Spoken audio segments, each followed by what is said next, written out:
Qatar पर Israeli हमले ने मिडिल ईस्ट में अमेरिका के लिए साख का संकट खड़ा कर दिया है। कतर अमेरिका का सबसे वफादार मुस्लिम मुल्क है।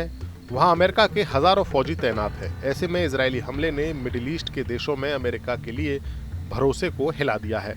अब खबर आ रही है कि अमेरिकी प्रेसिडेंट डोनाल्ड ट्रंप ने इस मसले पर इजरायली पीएम बेंजामिन नेतन्याहू से तीखी बहस की है। समाचार मीडिया एक्सियोस ने सोर्सेस के हवाले से एक रिपोर्ट प्रकाशित की है और कहा है कि डोनाल्ड ट्रंप ने फोन करके नेतन्याहू से कहा है कि ऐसी हरकत दोबारा नहीं होनी चाहिए। ट्रंप ने कहा कि ये एकदम स्वीकार नहीं किया जा सकता। मैं कह रहा हूं कि आप ऐसी हरकत फिर नहीं करेंगे।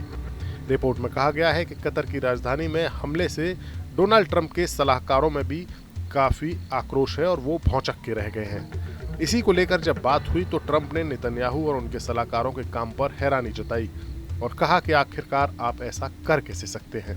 लेकिन बात यहीं खत्म नहीं हुई है। ट्रंप के ऐतराज और मुस्लिम देशों के भड़कने के बाद नेतन्याहू अपनी बात पर टिके हुए हैं। उन्होंने एक बार फिर कहा है कि कतर समेत वो सारे मुल्क जहां पर आतंकवादी रहते हैं उन पर हम हमले करते रहेंगे और कतर को तो सीधी धमकी देते हुए कहा है कि या तो वो इन आतंकवादियों को अपने मुल्क से बाहर करे या फिर हमारे हमले और होंगे। कतर और यमन ही नहीं, इजराइल ने अब लेबनान में भी एक बार फिर से हमला कर दिया है। इजराइल की फौज का कहना है कि उसने हिजबुल्ला के ठिकानों को तबाह किया है।